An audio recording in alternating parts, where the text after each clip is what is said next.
இந்த இடத்தில் மாணிக்கவாசகர் பரணசாலை அமைத்துள்ள இந்த இடத்தினிலே மிகப்பெரிய ஒரு ஆலயம் எழுப்ப தயாராக செய்து கொண்டிருக்கின்றார்கள். அப்படி ஒரு சூழ்நிலையில் இங்கு திருவாசகம் எழுதப்பட்ட இடத்தில் அனைத்து சிவனடியார்களும் ஒன்று கூடி திருவாசகம் எழுதப்பட்ட இடத்தினிலே எழுதிய திருவாசக பிரதியை இங்கு வைத்து மிகப்பெரிய ஒரு வரலாற்று சின்னத்தை உருவாக்க தயாராகி இருக்கின்றோம்.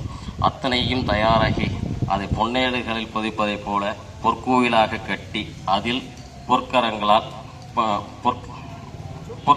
பொற்கோவிலாக அமைத்து அதில் தங்கத்தாலான திருவாசக ஏடை வைப்பதற்கு எல்லோரும் சேர்ந்து ஏகமனதாக தீர்மானம் செய்யப்பட்டுள்ளது. அதை இந்த உலகிற்கு எடுத்துச் சொல்ல வெளிக்கொண்டு வந்து கொண்டு இருக்கிறோம்.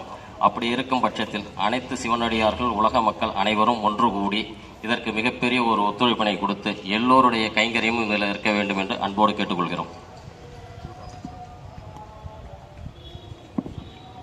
இதற்கு முழு முதற் காரணமாக இருந்து செயல்பட்டவர், செயல் வடிவம் கொடுக்கறதுக்கு தயாராக இருந்தவர் திருவண்ணாமலை திருவாசகத்தன்றல் சிவகுமார் ஐயா அவர்களுக்கும் ஒரு நன்றியை தெரிவித்துக் கொண்டு அவரையும் முன்னிறுத்தி செய்கின்றோம்.